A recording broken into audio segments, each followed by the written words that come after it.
Waktu datang di sana, pimpinannya ngomong, Ibu bisa, Ibu mau bayar pokok saja, tapi nggak bisa dicicil. Saya niatkan mau cicil karena uangnya belum ada kan.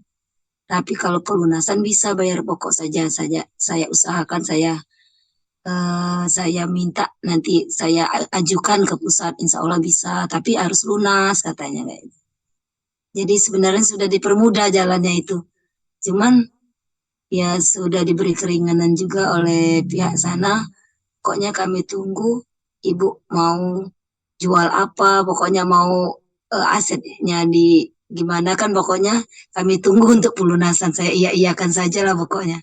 Saat ditelepon juga, saya juga ya ngaku-ngaku salah, pokoknya insya Allah saya lunasi, insya Allah saya usahakan gitu terus pokoknya. Kalau sekarang kan masih dalam tahap ditelepon terus ini, ditanya-tanya terus oleh pihak bank kapan mau melunasi, kapan mau membayar.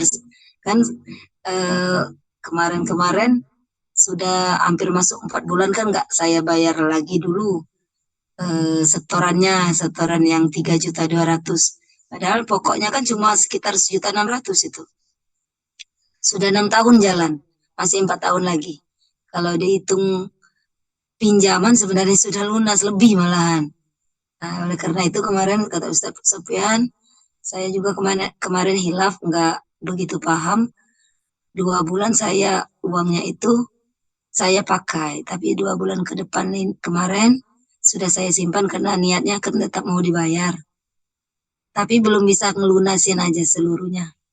Sampai sekarang masih terus minta keajaiban dari Allah, berdoa terus semoga Allah memberikan kemudahan. Tapi beberapa minggu ini tidak ada lagi yang telepon-telepon. Saya saya juga kalau ditelepon dak-dikduk masih sebenarnya. Tapi karena kata Ustadz pasrahkan aja, pasrahkan dengan Allah, ya saya jawab begitu. Jadi yang pihak bank iya sudah Bu, kalau begitu sudah Bu, ya sudah langsung ditutupnya. Karena saya ngomongnya kan, insya Allah, insya Allah, insya Allah terus. Oke, saya usahakan. Jadi mereka mereka kayaknya ya sudah mungkin biarkan dulu mungkin sampai sekarang nggak ada lagi yang nelpon-nelpon. Itu aja sharingnya Ustadz. Terima kasih.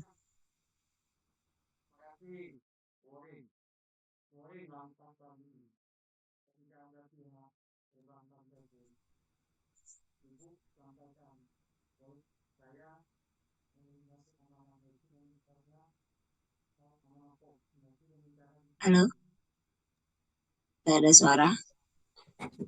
Borin, Ya, uh, ya Ustadz. kisnya Bu Orin ini kan luar biasa sebenarnya. Beliau ini ASN. Tapi Iya, keajaiban Allah itu sebenarnya sudah ada. Keajaiban Allah itu dikasih jauh hari sebelum Bu Orin ini Bu Orin mempraktekkan ilmu mandi rezeki, Bapak Ibu sekalian. Kenapa? Ini makanya kita harus sadari, Bapak Ibu, keajaiban itu kadang Allah kasihnya lebih cepat. Keajaiban itu kadang Allah kasih ketika kita sedang berproses. Contoh sudah punya ilmu mandi rezeki. Kita praktekkan membuka perisai rezekinya yaitu dengan sholat tobat. Ada juga ini yang didapatkan oleh Bu Orin ini sebenarnya Bu Orin belum dapat ilmu mandi rezeki, tapi Bu Orin udah dikasih Allah keajaiban yang luar biasa sebelumnya, ya. Dan itu tidak disadari oleh kita, ya. Apa itu Bapak Ibu? Keajaiban keajaibannya Bu Orin itu. Bu Orin ini boleh Bapak Ibu checklist di mana-mana. ASN itu kalau pinjamkan, kalau nyekolahkan ini ya, SK-nya SK. Bapak Ibu, rata-rata boleh dicek loh, boleh dicek tuh. Rata-rata pembayarannya itu pasti auto debit, Bapak Ibu sekalian. Ya, pasti auto debit dari rekening tempat masuknya gajinya ASN. Tidak ada sejarah selama ini ketika ASN melakukan amanah di perbankan, meminjam amanah di perbankan, itu bayar ininya di tempat lain. Rata-rata auto debitnya tuh dari gaji yang mereka dapat melalui perbankan. Bu Orin ini case yang baru, Bapak Ibu. Beliau tidak di auto debit, tapi beliau Setor, harus setor dulu, setor baru dulu. di itu. Mm-mm. Ya, di store dulu baru beliau dapat gaji, beliau setor ke rekening yang Setor. ditentukan oleh perbankan, baru di auto debit oleh perbankan. Ya, Ya, udah 6 tahun kayak itu memang. 6 tahun. seperti itu. Nah, ini keajaiban sebenarnya Bapak Ibu sekalian. Kenapa? Boleh dicek ASN itu rata-rata auto debit dari gaji yang mereka dapat di rekening yang masuk. Ya, Allah menyelamatkan lebih cepat ke Borin. Amin. Nah, untuk sahabat-sahabat sekali yang lain, yang misalnya ASN yang masih ada persoalan seperti itu, yaitu, nah makanya Borin tuh udah dapat jawaban tuh, udah melakukan sholat tobat, pintu rezekinya Allah mulai buka dengan dimana cukup membayar amanah pokok. Nah, edisi berikutnya sampaikan dengan perbankan tuh, izin Bapak atau Ibu. Nah, tapi disertai dengan zikir, Bu. Zikir ayatnya itu. Lakukan sholat tobat. Sholat tobatnya tuh untuk orang perbankan pun boleh, ya. Hmm. Atau juga sholat tobatnya dengan siapa yang mungkin dengan orang-orang terdekat terumbu karang kita yang belum kita sholat tobatkan. Bapak Ibu. Kemarin Ustaz, saya rasa nih kan mau bayarnya pokoknya 10 juta 3 bulan, 10 juta 3 bulan, nggak bisa itu nggak tahu ke depannya. Jangan dengan cara lisan, Bu. Selain eh, zikir, selain tobat, Tertulis ya. Bapak Ibu bikin tertulis. Oh. Pada tanggal sekian saya sudah diaksesi oleh perbankan ya, Mm-mm. dengan membayar amanah pokoknya saja dan melalui surat ini saya mau melakukan pembayaran pokoknya itu dengan cara dicicil per Katanya bulannya tidak bisa kemarin kalau lisan. tak apa-apa.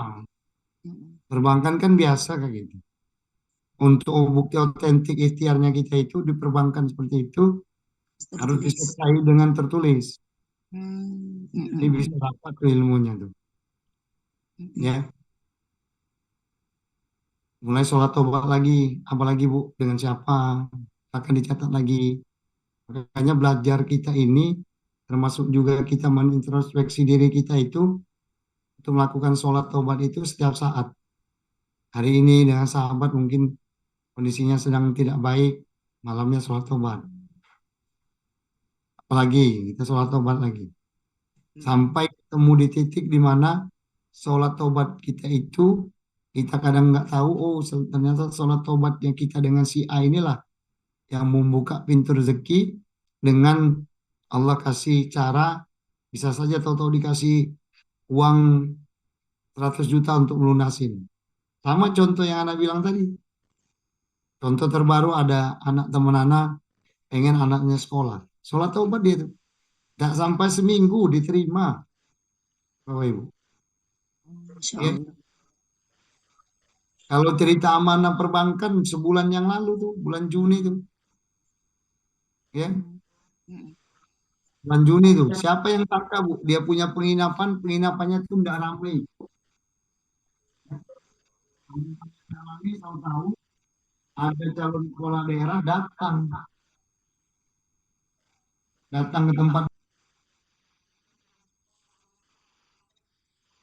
menawarkan bahwa penginapannya mau disewakan untuk dalam waktu yang lama. Enggak.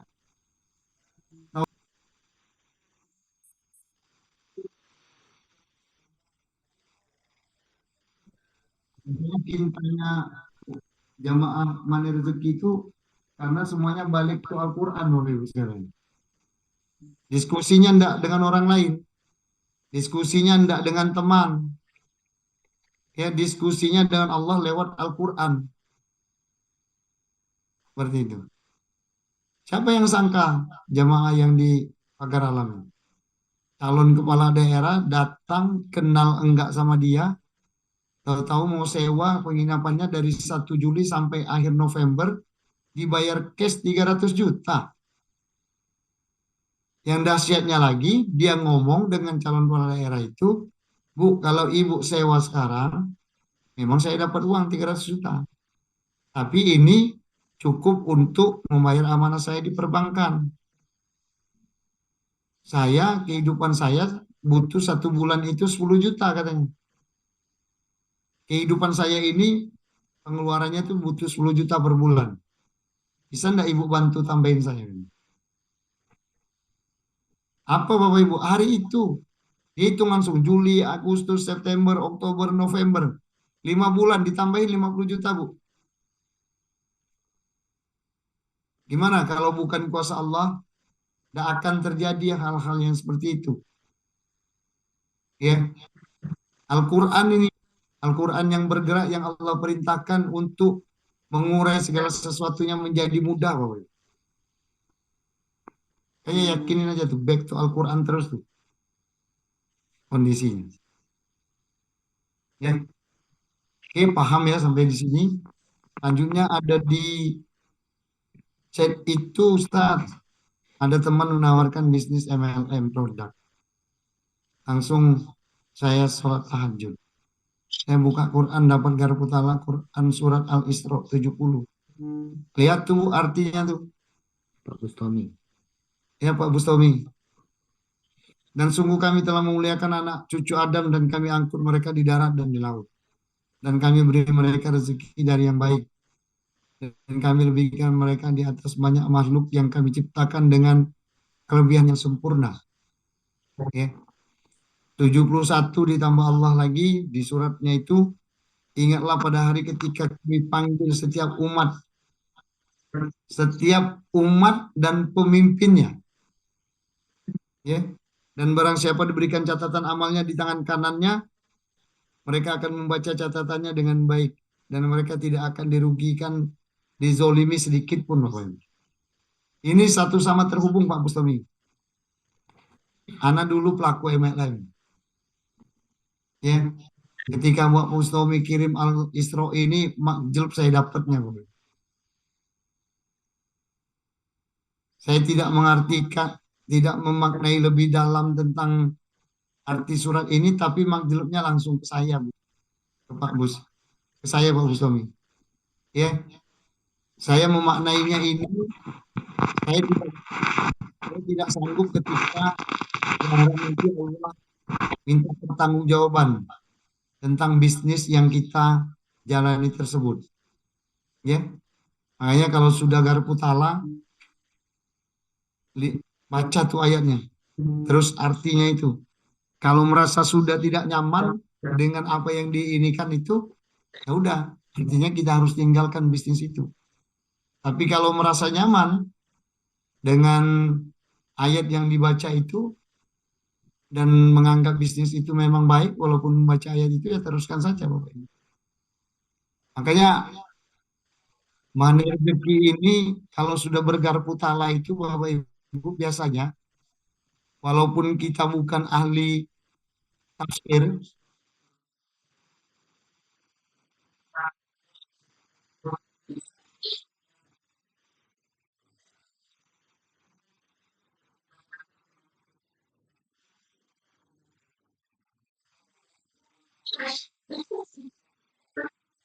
Suara dapat yang bergema. pembelajaran yang luar biasa di malam ini lewat garpu talanya Pak Bustomi itu. Dapat makjub semakin meyakinkan diri anak bahwa bisnis MLM itu memang tidak baik dan udah lama nih tinggalkan sejak 2018. Sorry. Ya, dan alhamdulillah syukur sampai ke hari ini anak bisnis istrinya sudah bisnis konvensional aja yang memang tingkat halalannya insya Allah bertransaksinya jual beli aja seperti itu, ya. Tapi kalau bicara sedikit pengalaman MLM itu Bapak Ibu ada unsur kegororannya di dalam situ. Sudah di kedalaman tidak tentu, kita sudah tidak tahu lagi siapa, tapi kita masih menikmati keringat dari orang yang menjalankan bisnis tersebut. Dan di sini ada hukum gorornya, seperti itu. Kayaknya saya udah lama tidak menjalankan bisnis MLM, apalagi 2018 saya hijrah dari transaksi ribawi. Ditambah lagi tahun 2022 ini mendalami ilmu money rezeki, belajar dan dapat tentang money rezeki ini dari sahabat terbaik saya, Ustazah Fitri, ya. Malam ini beliau tidak berkesempatan hadir, Bapak Ibu sekalian. Ya, itu Pak Bustomi silakan ayatnya dibaca, baca artinya, nanti semakin dizikirkan semakin tahu tuh Pak. Apakah MLM produk yang ditawarkan sahabatnya itu layak untuk dijalankan atau tidak. Seperti itu. Akan dapat tuh jawaban dari Allah langsung lewat Al-Quran, Bapak Ibu. Ya, Zikirkan ayat kecilkan, setiap hari itu berapa kali, Tan? tidak ada berapa kalinya, Bu Orin. Bebasnya. Sama kayak kita zikir biasa, subhanallah, alhamdulillah, Allahu Akbar itu. Ya, semakin kita belum mendapatkan kenyamanan, ketenangan, dan jawaban dari persoalan kita, zikirkan aja, Terus, naikkan level zikirnya.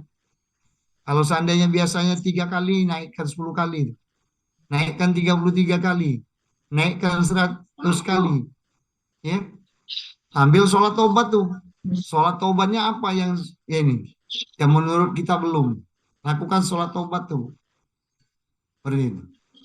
Nah, ini bagian dari sesering kita sesering itu kita menembus arasnya Allah itu. Ya, jangan nanti ketika kita melakukan sesuatu yang tidak baik, kita lakukan secara rutin. Seperti itu. Sama lah kayak orang berusaha kan. Jika tidak berhasil dia coba lagi. Jika tidak berhasil dia coba lagi. Jika tidak berhasil dia coba lagi. Nah sama tuh. Meminta pertolongan dari Allah itu zikir. Zikirnya hari ini belum belum maksimal, maksimalkan lagi. Semakin hari semakin maksimal, semakin hari semakin maksimal, semakin hari semakin maksimal. Kalau Bapak Ibu punya aktivitas, enggak apa-apa. Kalau sudah dibiasakan, ayatnya hafal tuh pasti. Ya. Begitu teringat ayat ayat garputalanya mulai tuh. Ketika ini langsung zikirkan, langsung zikirkan.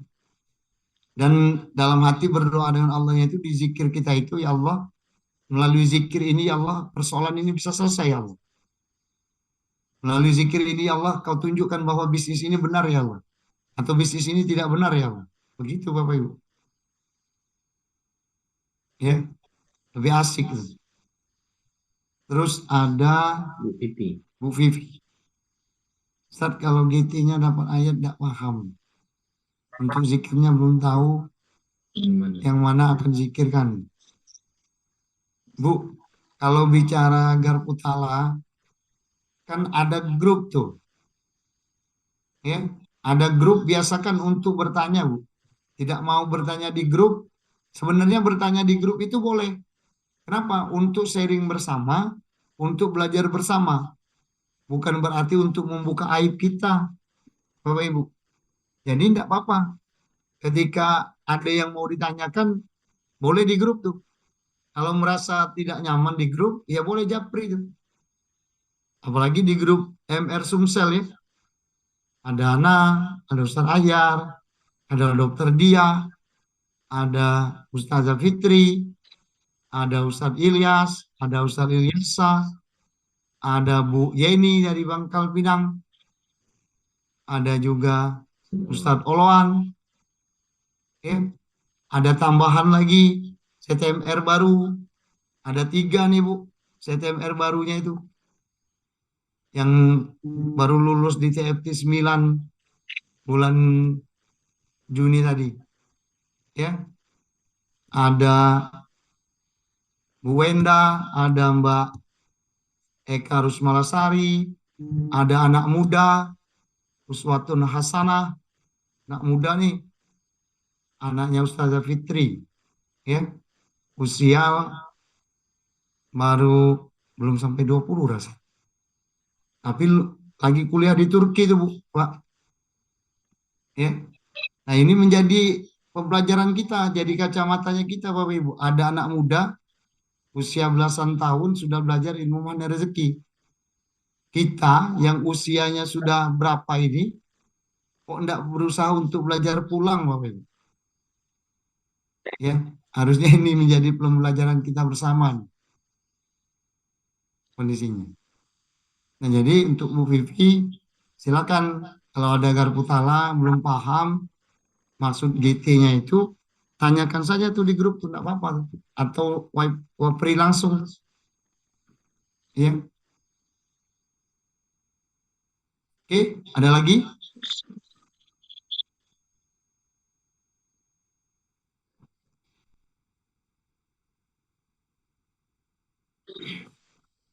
Silakan ya Bunda.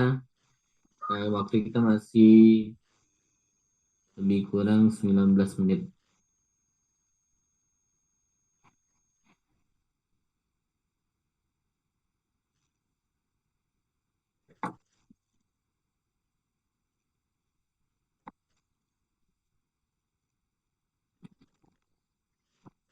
Lagi?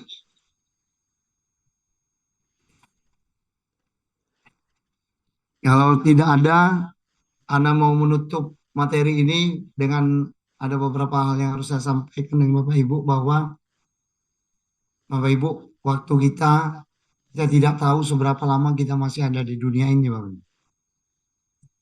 Maka dari itu, mulai sekarang kalau sudah belajar ilmu magnet rezeki dan tahu tentang ilmunya, dan magnet rezeki itu dibuka dengan membuka perisai rezeki, Bapak Ibu. Ya, dasarnya adalah dengan membuka perisai rezeki. Perisai rezeki itu apa? Ya, dengan memohon maaf kepada Allah, dengan kita meminta kepada Allah dosa-dosa diampuni, Bapak Ibu. Bapak Ibu boleh cek sejarah perjalanan para ulama kita, para kiai-kiai kita. Bapak Ibu bisa lihat kapan saat dia berbisnis, Bapak Ibu. Ya, bisa kita lihat sebagian besar tidak pernah kita lihat mereka berbisnis, Bapak Ibu. Tugasnya setiap hari hanya meriayah umat saja, ya. Dan mereka meminta kepada Allah, meminta ampunan, Bapak Ibu, dengan melakukan sholat taubat. Tapi apa kenyataannya? Allah menjamin kehidupan mereka, Bapak Ibu. Ya, Allah menjamin kehidupan mereka. Maka dari itu, mulai hari ini, bagi yang sudah belajar ilmu mani rezeki selama ini, yang sudah tahu ilmu mani rezeki selama ini, mulai praktekkan ilmu mani rezekinya. Kalau kata Ustadz Nasrullah itu tidak ada lain, dipraktekkan. Ya, kalau sudah dipraktekkan, insya Allah tuh ada hasil maksimal yang Allah berikan kepada kita. Tapi kalau tidak dipraktekkan, hanya setiap hari atau begitu ada kajian ikut, begitu ada kajian ikut, tapi tidak dipraktekkan, nah itu repot Bu, Pak. Ya, nanti yang ada malah cerita kemana-mana, aku udah ikut ilmu mani rezeki, tapi hidupku begini-begini saja. Ya, padahal kenyataannya kita tidak mempraktekkan ilmu itu. Sholat taubat enggak, meminta maaf kepada Allah enggak, tapi rezeki mau Allah banyakkan. Tapi rezeki mau Allah limpah ruahkan, Bapak Ibu. Jangan sampai kita masuk golongan orang-orang istidroj. Ya, sholat taubat enggak, ibadah enggak, segala enggak, menjalankan perintah Allah tambah jauh, tambah enggak dekat, Allah kasih rezeki berlimpah ruah. Memang bahagia Bapak Ibu di dunia ini. Cuma di akhiratnya seperti apa? Karena dunia ini kan persinggahan saja. Ya, dunia ini hanya persinggahan, yang kekal itu di akhirat.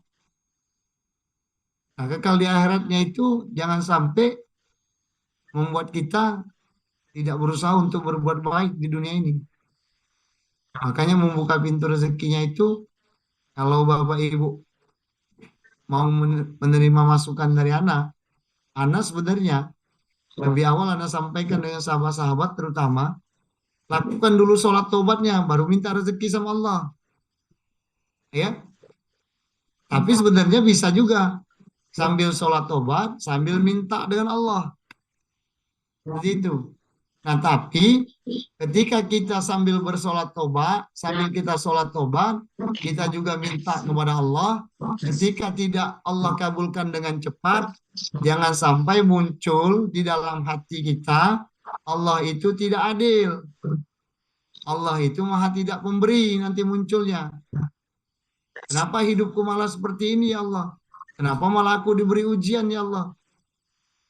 Oke? Nah ini, makanya mulai dijaga tuh. Sambil sholat tobat, Bapak Ibu boleh minta dengan Allah. Tapi ketika permintaan itu masih belum cepat dikabul oleh Allah, jangan muncul tuh. Jangan muncul bahasa, ya Allah, sudah sholat tobat masih saja ya Allah. Aku sudah melakukan ini masih saja ya Allah. Ujianku semakin banyak ya Allah. Ujianku semakin bertumpuk ya Allah. Kalau Anda sampaikan dengan sahabat-sahabat itu, nggak apa-apa. Ketika dikasih ujian yang berlimpah itu, ujian yang banyak itu ketika kita dalam proses pulang, Bapak Ibu, nggak apa-apa tuh. Kenapa? Karena semakin cepat ujian Allah berikan secara beruntun, Bapak Ibu, maka level ujiannya tuh cepat selesai. Ibaratnya kita naik tangga, kalau ada 10 anak tangga, Bapak Ibu sekalian, dan ujian itu Allah kasih berlimpahnya 10 kali dalam hitungan yang cepat dan beruntun, artinya kita hampir sampai itu di puncak tangga. Ya, mau pilih yang mana? Sekalian beruntun, Allah kasih ujiannya cepat selesai, setelah itu kita di tangga puncak terus, atau Allah kasih bertahap tuh. Ujiannya selesai, Allah naikkan level, tapi belum naik ke atas tuh. Tapi tahu-tahu Allah kasih ujian lagi turun. Begitu Allah kasih ujian turun, naik lagi, baru begitu naik, Allah kasih ujian lagi. Ya. Kalau ada, ya sudah ya Allah, kepalang dikasih ujian beruntun, kasihlah beruntun sebanyak-banyaknya. Anda mengalami itu Bapak Ibu pada saat hijrah pertama tuh. Dari transaksi ribawi Bapak Ibu. Ya. Sampai Anda pernah mengalami di mana posisi keuangan di dalam rekening itu bukan hanya plus, minus yang ada Bapak Ibu. Ya. Minus artinya apa? Tidak ada uang cash pada saat itu. Anak terdiamnya waktu melihat angka uang itu 174.000 tuh di rekening. Nah, hebat ini. 174.000 di rekening tahun 2019 itu. Ya udahlah, nikmatin saja nanti. Ya. Tapi apa Bapak Ibu? Allah kasihnya di last minute. Ketika Anda pengen menyelesaikan sesuatu, maka Allah kasih. Ya. Luar biasa. Allah kasih. Ya, itu saja Bapak Ibu yang bisa Anda sampaikan pada malam hari ini. Insya Allah materi kita ini materi yang bermanfaat, yang bisa membawa perubahan yang besar untuk kehidupan kita. Dan Anda selalu mengingatkan Bapak Ibu praktekkan ilmu-ilmunya. Dan jangan pernah untuk berhenti ketika Bapak Ibu mendapatkan ujian dari Allah. Lakukan komunikasi dengan para CTMR, lakukan komunikasi yang terus berkala. Insya Allah pada saatnya nanti setiap apa yang Bapak Ibu inginkan dikabul Allah dengan hanya sekedipan mata Bapak. Ya, itu saja. Anda mohon maaf apabila ada yang kurang berkenan pada penyampaian materi pada malam hari ini. Insya Allah kita bisa ketemu di edisi berikutnya dengan pemateri-pemateri yang luar biasa dahsyat, para CTMR dari Sumatera Selatan maupun dari luar kota, Bapak Ibu. Dan sebagai penutup, saya sampaikan dengan Bapak Ibu sekalian, bagi yang rindu dengan Ustadz Nasrullah, tanggal 20 Juli nanti kita akan ada mega seminar Bapak Ibu. Mega seminar Mahdi Rezeki di Kota Lampung di tanggal 20 Juli. Bagi Bapak Ibu yang mau mengikuti event tersebut, tidak apa-apa. Boleh investasi leher ke atas Bapak Ibu. Menjemput ilmu itu memang itu pengorbanan. Tapi akan lebih baik ada pengorbanan daripada kehidupan kita masih seperti ini saja. Ya, bagi yang mau membersamai nanti bisa kontak para CTMR khususnya Ustadz Ahyar yang akan eh, mengkoordinir kegiatan kita menuju ke Lampung. Insya Allah Jumat sore kita bersama-sama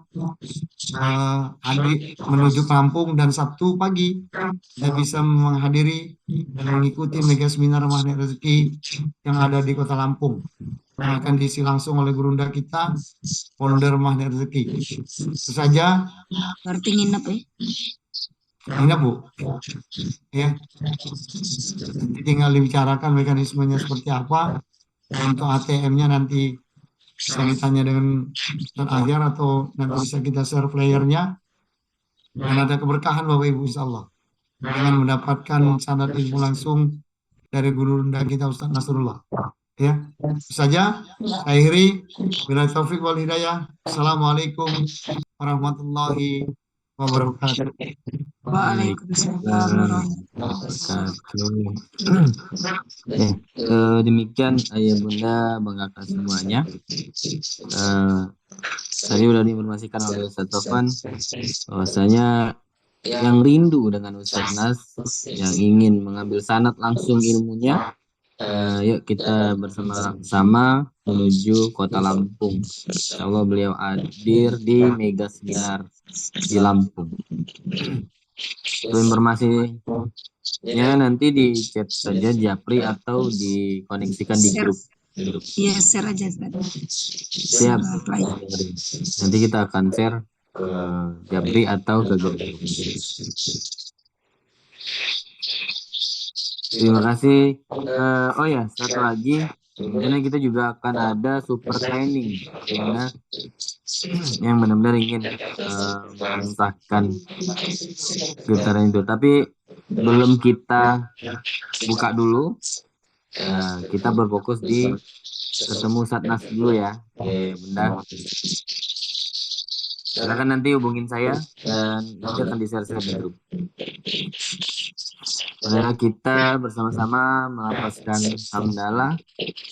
Alhamdulillah, amin. Berkalam. Wassalamualaikum warahmatullahi wabarakatuh. Waalaikumsalam warahmatullahi wabarakatuh.